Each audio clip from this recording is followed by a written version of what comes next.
Bom dia, pessoal. Tudo bem? Então, vamos dar início a esse nosso encontro com uma pergunta bastante inquietante e que tem levado homens à reflexão desde que ele percebeu que deveria ter, que deve ser, que nossa espécie deve ter sido criada por alguma divindade e que desse modo deveríamos a essa divindade ou a essas divindades prestar justo culto pela dádiva da vida. Ok? Então não foram poucas escolas de pensamento que se dedicaram a percrustar esse mistério em busca de uma resposta que fosse satisfatória. Correto? Porém, a existência de Deus, depois de assumida pelo homem, levou ele a alguns questionamentos, né? Ou de Deus ou dos deuses, levou ele a alguns questionamentos, sendo o mais perturbador desses questionamentos seria a ideia do mal. O porquê o mal existe. Se a gente assumir que uma divindade ou várias divindades que sejam onipotentes, onipresentes, onibenevolentes, como a gente costuma acreditar, como nos é ensinado dentro de várias tradições teológicas, inclusive e principalmente uma delas o cristianismo, e a tradição judaico-cristã como um todo, se esse Deus realmente é onipresente, onibenevolente, onisciente, qual então seria a origem do mal? De onde o mal se origina? Né? E dessa pergunta inquietante foi atribuída a um filósofo que viveu mais ou menos no século II, século III a.C., chamado Epicuro. Epicuro fundou uma escola em Atenas, ficou conhecido como Jardim de Epicuro, e era algo bastante radical para o seu tempo. Ele recebia nessa escola discípulos da sua filosofia, alguns deles marginalizados. Então, segundo consta, ele não fazia distinção entre pessoas que eram tidas pela sociedade da época e ainda hoje como pessoas estereotipadas, vista com bastante repulsa pelos demais cidadãos, ok? Então ele recebia desde prostitutas até escravos, ele não fazia a distinção sobre a origem daquela pessoa desde que ela estivesse em busca de um conhecimento mais elevado, que levasse ele à ataraxia, que levasse o homem à ataraxia. E ataraxia em grego é um termo que significa estado de não perturbação ou imperturbabilidade. Seria um estado em que as coisas do mundo não mais te afetariam. Seria o estado ideal para Epicuro, certo? Então ele é atribuído a ele o que ficou conhecido como paradoxo de Epicuro, ou trilema. E o que viria a ser isso? Então ele teria formulado, nós vamos ver mais adiante que talvez ele não tenha dito exatamente isso, mas com o passar dos séculos a ideia dele foi se ajustando, nós vamos ver isso mais adiante. Mas ele teria proposto o seguinte sistema para que a gente entendesse a origem do mal, ou para questionar essa visão que nós temos de Deus. Então, na verdade, e nós vamos ver isso também, ele jamais questionou a existência de Deus ou de deuses. Na época fazia sentido para eles falarem de deuses, já que era uma civilização politeísta. Correto? E o que ele propôs? Então, o que vem a ser o paradoxo de Epicuro? Então, ele faz algumas perguntas aqui e as respostas nos levam à conclusão de que talvez Deus não seja, ou os deuses não sejam tão benevolentes como a gente acredita. Então ele postulou o seguinte, que se Deus quer acabar com o mal, mas não consegue, então ele não é onipotente, certo? Se ele pode acabar com o mal, mas ele não quer, então ele é malévolo. E se ele nem quer e nem pode acabar com o mal, então ele não é nem onipotente, nem onibenevolente. Né? Então ele nos coloca ali numa situação para a qual fica difícil encontrar uma resposta. Porque se Deus é, como a gente supõe, onipresente, onisciente e onibenevolente, de onde então provém o mal? Qual seria a origem do mal no mundo? Qual seria a origem de todas as tragédias humanas? Não deveria existir. Então, quando ele formula, ou talvez ele não tenha formulado exatamente dessa forma, mas com o passar dos séculos assim foi estruturado e deu-se essa origem aí ao que se chama, que a gente conhece hoje como trilema ou paradoxo de Epicuro, né? Então, de onde o mal vem? Né? Porque se os deuses realmente são tão poderosos, eles poderiam simplesmente criar o mundo da forma como eles criaram, ou da forma como Deus criou, para os monoteístas, sem a existência do mal. Então não faria sentido que a gente tivesse nenhum tipo de perturbação nesse plano, correto? Mas, na verdade, Epicuro, e para comprovar, para mostrar para vocês que Epicuro não era de modo algum ateísta ou fazia crítica aos deuses, nós vamos trazer já no próximo slide o que ele de fato escreveu, já que o paradoxo, apesar de atribuído a ele, não consta de seus escritos, ou pelo menos não foi encontrado com essa estrutura que nós apresentamos aqui, com essas 3 perguntas básicas, né? Se Deus pode acabar com o mal e não consegue, então ele não é onipotente, certo? Se ele pode e não quer, então ele não é onibenevolente, correto? E se ele nem quer e nem pode, então por que chamamos ele de Deus? Então ele não é nem onipotente nem onibenevolente, certo? Então eis o paradoxo. Mas para comprovar que ele não era alguém que não acreditava nos deuses, nós já vamos trazer o que ele de fato deixou escrito.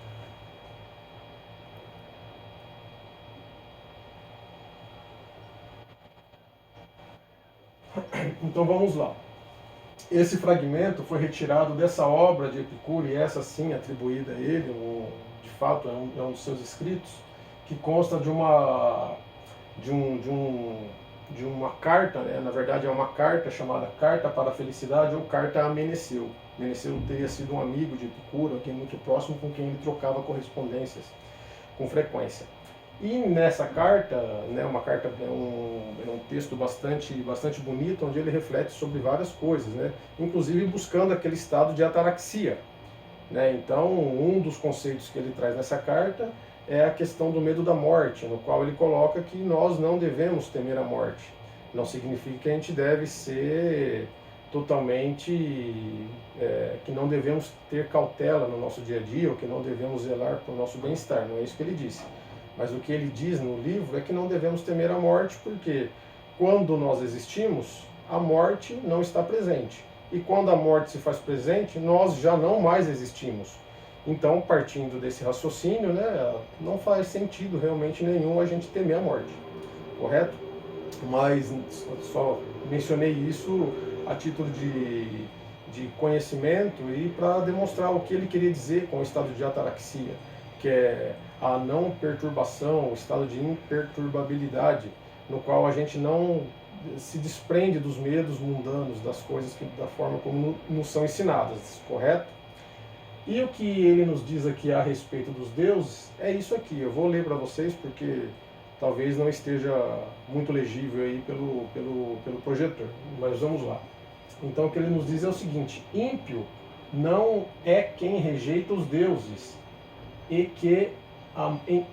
ímpio não é quem rejeita os deuses em que a maioria crê, mas sim quem atribui aos deuses os falsos juízos dessa maioria. Com efeito, os juízos do povo a respeito dos deuses não se baseiam em noções inatas, mas em opiniões falsas. Daí a crença de que eles causam os maiores malefícios aos maus e os maiores benefícios aos bons. Então, a gente percebe que desde Epicuro, desde lá do século III a.C., a gente já, a sociedade, a estrutura teológica da época já levava as massas até essa visão de recompensa. Então, que você precisa fazer determinada coisa, ou se você fizer determinada coisa, os deuses vão te recompensar. Se você agir mal, os deuses vão te trazer castigo. Se você agir bem, os deuses vão te dar benefícios. Né? E o que ele está dizendo é que isso simplesmente não funciona, é um juízo falso. Então, isso fica claro no primeiro, já de início aqui desse fragmento. Né?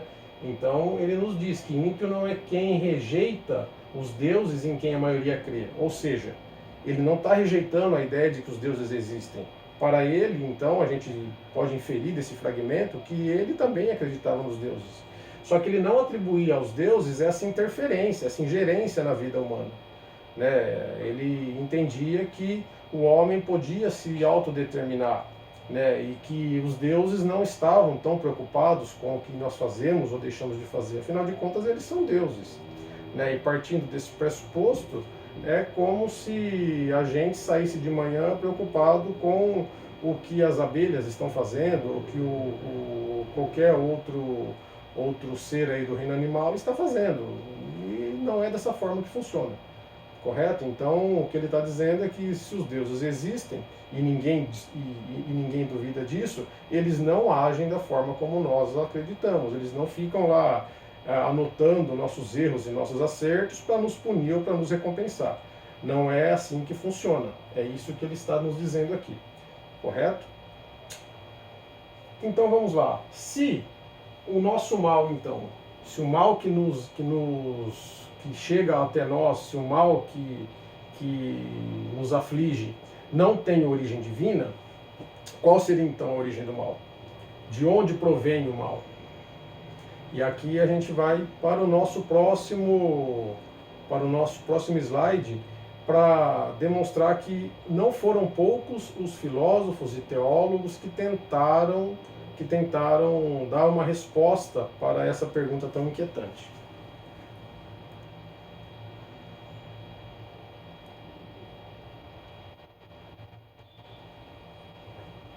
Então vamos lá. Como eu disse, né, lá quando eu apresentei o trilema, o paradoxo de Epicuro,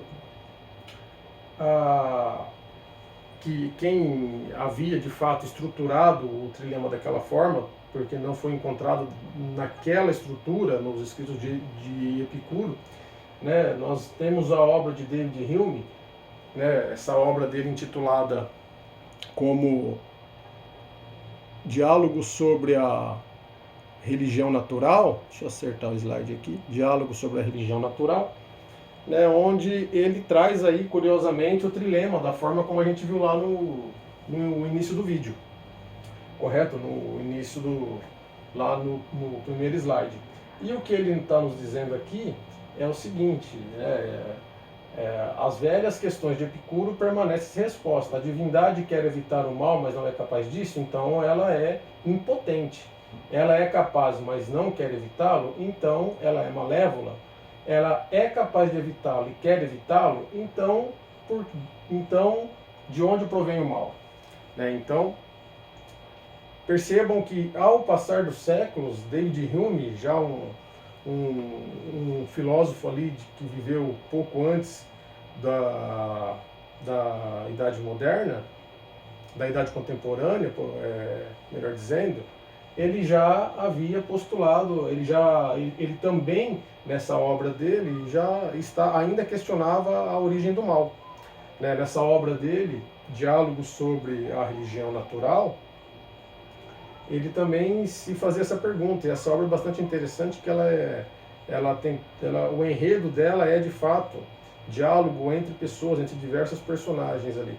E esse fragmento aqui foi retirado da fala de um personagem que ele coloca ali nessa obra, chamada Filo, né, onde ele tenta contrapor a visão de um outro personagem que tem no livro, e ele, para fazer isso, ele se vale do paradoxo de Epicuro, né, com essa indagação que a gente viu lá no começo.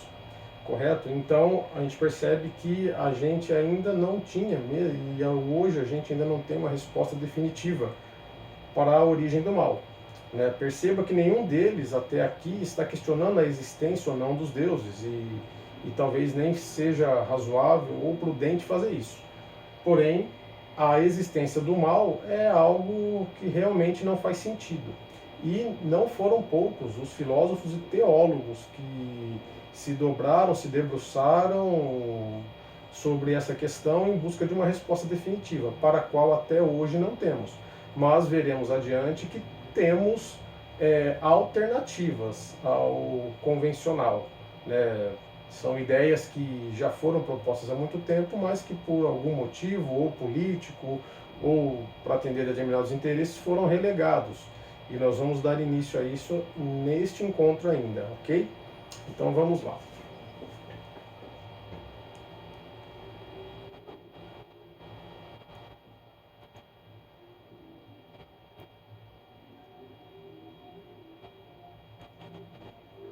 Aqui então, nós temos uma obra de Santo Agostinho que postulou, Santo Agostinho, apenas para fazer uma contextualização histórica, ele é um dos fundadores do dogma da Igreja, né? Um dos fundadores do dogma da Igreja Católica. Ele pertenceu aí à fase patrística da Igreja Católica.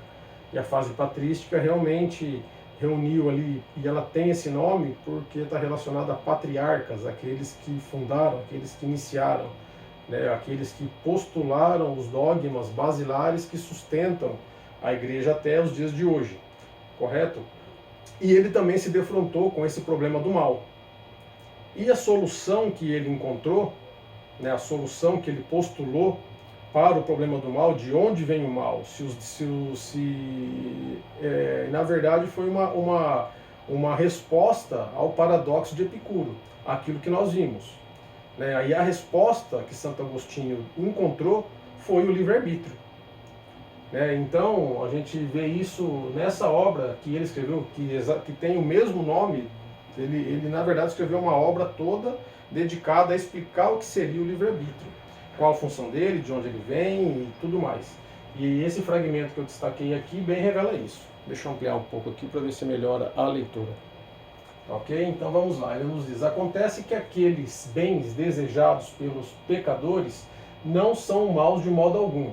Tampouco é má a vontade livre do homem, a qual, como averiguamos, é preciso ser contada entre os bens médios. Mas o mal consiste na aversão da vontade do bem, imutável, para se converter aos bens transitórios. Por sua vez, essa aversão e essa conversão, não sendo forçadas, mas voluntárias, o infortúnio que se segue será um castigo justo e merecido. Aqui é curioso a gente mencionar, né, e é bastante conveniente até, que a gente diz que para que a gente perceba que todo o nosso sistema jurídico, todo o nosso sistema judiciário, todo o nosso sistema legal, né, a nossa vida como um todo, inclusive o que a gente entende por meritocracia, foi na verdade baseada na ideia de livre-arbítrio, de que o homem pode se determinar de acordo com a sua livre vontade. Correto? Então, quando ele nos diz isso aqui, a gente é obrigado irremediavelmente a nos remeter aí ao direito penal, né? Que aí nós estudaremos e traremos aqui em encontros futuros obras tanto filosóficas quanto literárias, por exemplo, Crime e Castigo, de Dostoiévski, para que a gente entenda melhor tudo isso. Mas por hoje eu só quero deixar esse insight para vocês aqui, referente a de onde provém todo o nosso sistema jurídico. Todo o nosso sistema jurídico, legal, nossas leis são baseadas no livre-arbítrio. Se você remove o livre-arbítrio, essa ideia de autodeterminação do homem, todo o sistema desmorona. E aqui fica uma pergunta. Com tantas outras opções, como a que nós já vamos ver, para explicar a origem do mal, por que até hoje a gente insiste em alicerçá-lo no livre-arbítrio, apenas e exclusivamente no livre-arbítrio? A resposta mais óbvia é que se você remover o conceito de livre-arbítrio, toda a estrutura social, toda a estrutura legal que nós temos, ela vai colapsar, porque ela foi toda calcada sobre esse conceito.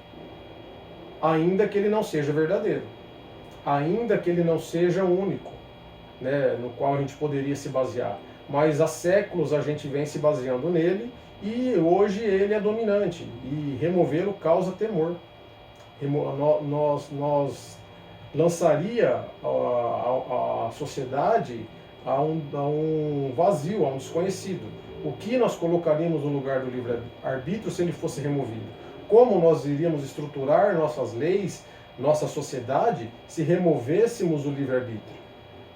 Então essas são perguntas que são perturbadoras, mas elas precisam ser respondidas. A gente está aqui para isso, a gente precisa buscar alternativas. Talvez não seja a única resposta.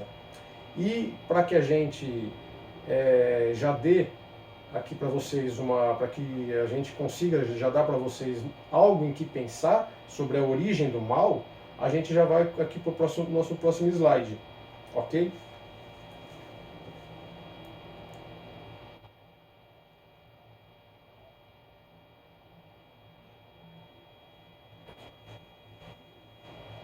Esse livro, Os Evangelhos Gnósticos, dessa escritora Elaine Pages, não é o único e existem textos muito mais antigos, livros muito mais antigos. Na verdade, esse livro dela foi um compilado de alguns textos que são conhecidos como textos apócrifos ou livros apócrifos. O que são os livros apócrifos?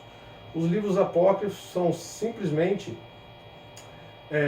textos que datam do mesmo período do que nós conhecemos como Bíblia, que na verdade a Bíblia nada mais é do que um compilado de diversos textos, inclusive de de períodos históricos diferentes. Não foram todos eles escritos ou como a gente imagina, né, um texto corrido e linear ditado por determinada divindade. Não é isso. A Bíblia ela é composta de diversos textos escritos em períodos muito diferentes, muito distantes uns dos outros, e que foram compilados por homens. Né? Alguns desses textos foram rejeitados, não foram introduzidos. Alguns porque não atendiam aos interesses da elite dominante na época em que isso aconteceu, e outros porque sequer eram conhecidos. Né? Esses que não eram conhecidos, dentre eles nós temos a biblioteca de Nag Hammadi e os manuscritos do Mar Morto, né? ambos descobertos, foram descobertas arqueológicas, inclusive acidentais, né? Que ocorreram ali na década de 40 do século passado, correto? E esses textos são bastante reveladores, e essa escritora, nesse livro, nessa magnífica obra dela, Os Evangelhos Gnósticos, ela traz fragmentos, traz as ideias centrais desses muitos documentos históricos. E eles têm uma vantagem, a meu ver, e alguns estudiosos também entendem dessa forma. Como são textos que não sofreram manipulação, permaneceram escondidos, ocultos da civilização, sobretudo da elite dominante de diversas épocas, eles não sofreram qualquer alteração. Eles são mais fiéis à história, tanto na questão temporal, porque alguns datam do século I, então provavelmente alguns foram escritos ali para a tradição cristã, né, para quem crê na tradição cristã, no cristianismo. Alguns foram escritos ali em períodos contemporâneos de Jesus Cristo, talvez até quando ele ainda estava vivo. E eles não sofreram corrupção, eles permaneceram inalterados por quase 2000 anos, ocultos dos olhos, e agora vieram à tona. E por não terem sido corrompidos, por não terem sido manipulados para atender a interesses de determinados grupos, é de se supor, né, que a verdade que a gente tanto busca, que a gente tanto anseia, esteja mais fidedigna nesses textos do que na Bíblia convencional, que a gente lê aí no dia a dia, que acompanha nossas vidas desde que a gente se conhece por gente, desde que a gente começou a ter uma educação religiosa. né? Então provavelmente são textos mais fidedignos ao que de fato aconteceu, né? Naquele período, naqueles períodos, ok? Então vamos ver o que ela nos diz aqui em um dos fragmentos que eu destaquei.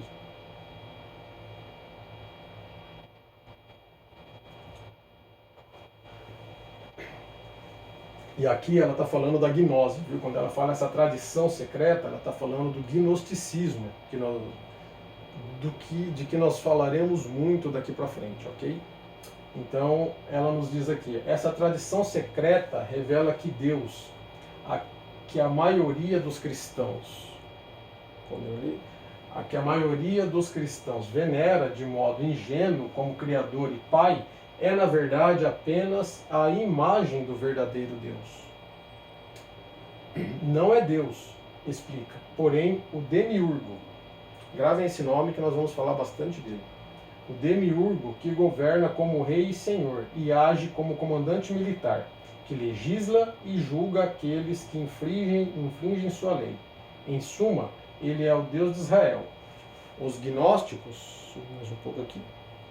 Os gnósticos sabem que o Criador faz falsas reivindicações de poder. E aqui ela coloca entre parênteses, ela traz um trecho da Bíblia. Eu sou Deus e não há outro. Né? Que provém de sua própria ignorância. Do que ela está nos falando aqui, pessoal? Na verdade, ela está falando da tradição gnóstica da criação do mundo. E o que vem a ser a tradição gnóstica da criação do mundo? Os gnósticos, só para a gente se situar, eram cristãos primitivos, era uma seita cristã primitiva, era um grupo cristão primitivo, né, que de posse desses textos que ficaram ocultos por quase 2000 anos, desenvolveram toda uma teologia, desenvolveram uma crença, inclusive a respeito da criação do mundo. Né? E essa crença da criação do mundo, ela propõe que, na verdade, o Deus da Bíblia, aquele Deus lá do Velho Testamento, não seria o Deus verdadeiro, não seria o Criador de todo o universo, como se supõe. Ele é o Criador e Senhor deste mundo. Né? E sua origem é bastante curiosa, nós vamos tratar disso no outro vídeo, no outro encontro. Né? Mas apenas para que a gente tenha algum material inicial para já começar a pensar a respeito do que nós trataremos adiante, eu finalizo com esse fragmento, né, que já é bastante impactante para quem nunca ouviu falar da criação gnóstica. E é legal a gente falar sobre isso agora, porque como a gente está tratando nesse vídeo sobre a origem do mal, os gnósticos atribuem a origem do mal a essa criação imperfeita. Né? Então, o mal, para os gnósticos, está nesse mundo desde o início. Então, diferente do que foi proposto por Santo Agostinho, por exemplo, que o mal advém da liberdade do homem, o mal advém do livre-arbítrio, ele pode praticar o mal porque ele é dotado do livre-arbítrio. Na verdade, os gnósticos, eles propõem que o mal sempre esteve aqui. Nós somos imperfeitos, o mundo é imperfeito porque ele foi criado por um Deus imperfeito, que é o Demiurgo. O Demiurgo, que do grego simplesmente criador ou artífice, aquele que produz, aquele que cria, né, o artesão, esse que significa o Demiurgo, ele não é o Deus verdadeiro, ele não seria o Deus que nós acreditamos que seja. Né? Ele é Senhor deste mundo, Senhor do mundo material. Né? E para isso nós vamos ter que voltar um pouco no tempo ainda e lá para as ideias de Platão, com relação ao mundo das ideias, então tudo isso nós veremos em encontros futuros. Mas a tradição gnóstica atribui o mal ao mal primordial, porque o mundo foi criado de forma imperfeita por um Deus falso, por um Deus ignorante, como ela nos diz aqui no final. Né? O Demiurgo não é que ele seja mal. O Demiurgo é um Deus imperfeito, ele sequer tem noção de que ele não é o verdadeiro Deus, né? E ele nos trata realmente, se a gente analisar o texto bíblico, lá o Velho Testamento, nós vamos perceber exatamente isso aqui. O Deus do Velho Testamento age muitas vezes como um comandante militar. né? Ele não age com bondade, com misericórdia, ele é, na verdade, o oposto disso, é até muito sanguinário, né? Então, essa forma de agir dele faz com que a gente perceba que os textos gnósticos têm bastante fundamento. E se a gente, e aqui eu tenho que fazer um pedido para vocês, principalmente aqueles que têm um apego muito mais ferrenho à sua fé, né, para que tente se despir disso um pouco, não é rejeitar a sua crença, mas tente analisar por um outro prisma, por um outro panorama, por um outro lado, né, porque os textos gnósticos vão em muitos pontos contradizer aquilo que a gente está habituado a ouvir, né? Aquilo que a gente está habituado. E quando eu digo ouvir, é ouvir mesmo, porque muitos de nós ainda temos o hábito de não ler de fato, porque se você lê de fato a Bíblia com um pouco do conhecimento do que a tradição gnóstica nos dá, você vai ter uma interpretação completamente diferente, certo? Já ali, logo de cara no Gênesis, inclusive é um dos argumentos muito fortes da tradição gnóstica,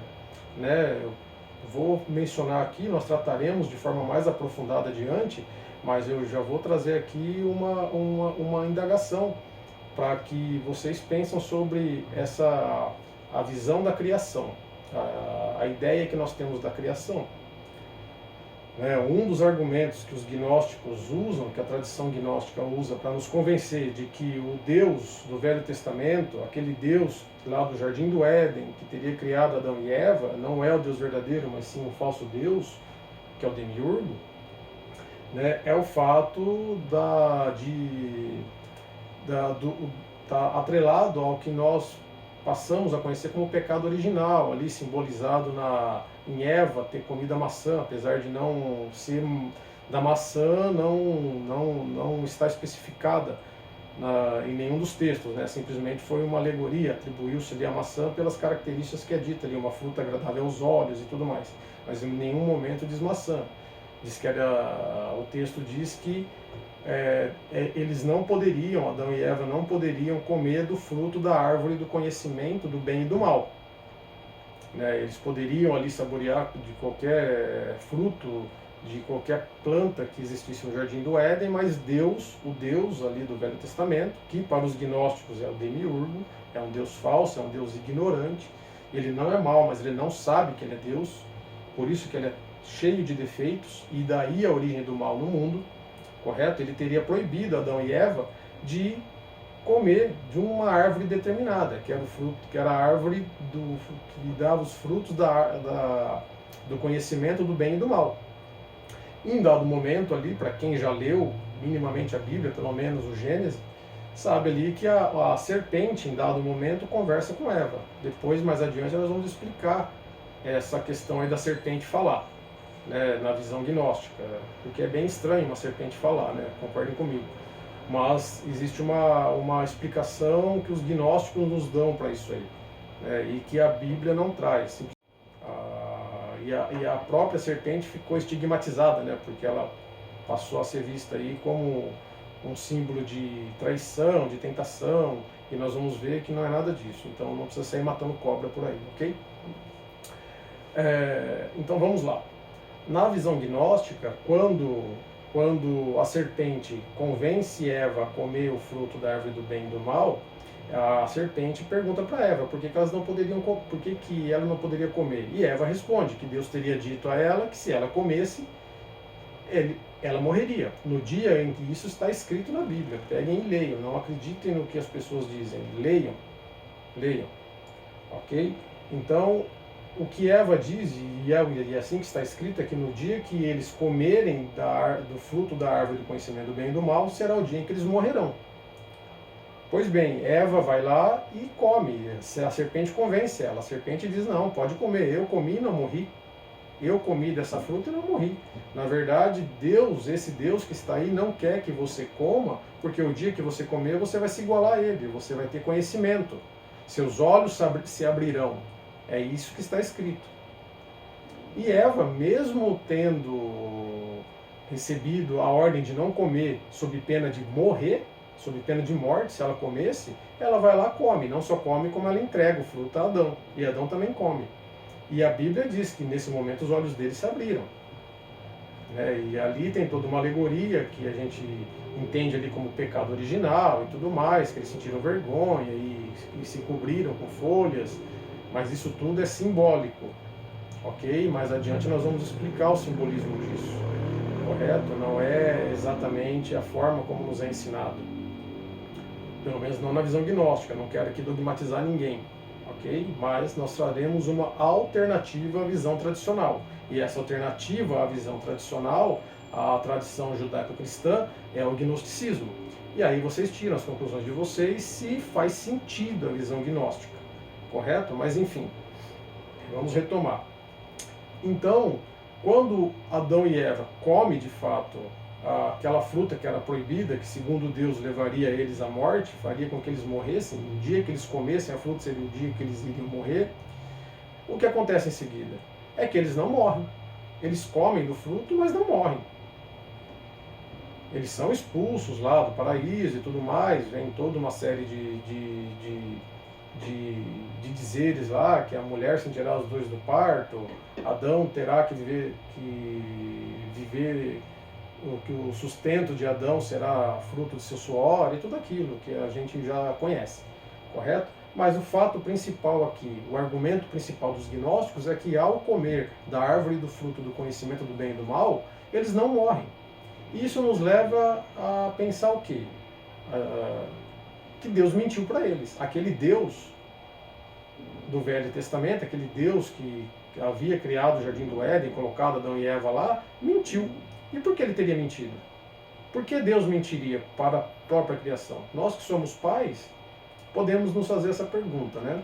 Por que eu minto para o meu filho? Para manter ele no erro. Porque se você quer de fato educar, você quer o bem, você quer que ele busque o conhecimento, você quer que ele de fato avance, que ele cresça, que ele floresça.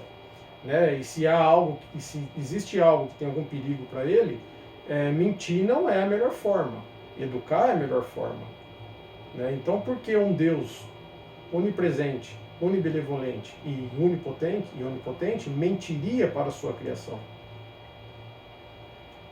E pela desobediência que eles tiveram ali comendo fruto, eles são expulsos. Então não faz muito sentido a gente expulsar um filho de casa porque ele cometeu uma transgressão. Então isso remove um pouco aquela benevolência, aquele Deus misericordioso que nós somos acostumados a entender dessa forma. Remove esse caráter misericordioso de Deus. E a explicação dos gnósticos para essa falta de benevolência, para essa ira diante de algo que aparentemente tão banal como uma transgressão, seria ligado ao fato de que não é o Deus verdadeiro, é o demiurgo, é um Deus falso, é um Deus ignorante, é um Deus defeituoso, é um Deus imperfeito, um Deus cego, correto? Então essa é a explicação gnóstica. Tá? Então, por hoje eu vou finalizar aqui, ok? Mas nos nossos próximos encontros nós vamos retomar essas ideias, Como a gente viu, isso está muito ligado à filosofia. Nós mencionamos dois grandes filósofos aqui. Nós mencionamos Epicuro, nós mencionamos David Hume, passamos ali por um teólogo de peso, que foi Santo Agostinho, com todos os seus conceitos, e chegamos até aqui. Então finalizamos com o gnosticismo, que será material de encontros futuros nossos, correto? Será assunto de muitos outros encontros nossos para que a gente tente entender o mundo por uma outra ótica, que não a ótica convencional, que não a ótica tradicional. Tudo bem? Então esse é o nosso objetivo aqui, é trazer o diferente, tá bem? Então fico por aqui e espero que tenham gostado, espero que aproveitem, e gostaria de fazer um pedido. Se porventura vocês gostam, estejam gostando desse nosso canal que completou um mês agora, se porventura o que eu trago aqui é de alguma forma interessante para vocês ou enriquecedor de alguma forma, se faz com que vocês pensem o mundo de alguma outra maneira, considerem se inscrever no canal, porque isso ajuda, isso nos dá uma motivação para continuar aqui fazendo esse trabalho de pesquisa e fazendo a criação desse material, editoração e tudo mais, e trazendo para vocês aqui, ok? Então considerem aí, por gentileza, se inscrever no canal e compartilhar aí com seus amigos, com aquelas pessoas que vocês também sabem que se interessam pelo assunto, ok? Então muito obrigado, tenham todos um ótimo domingo, até a próxima!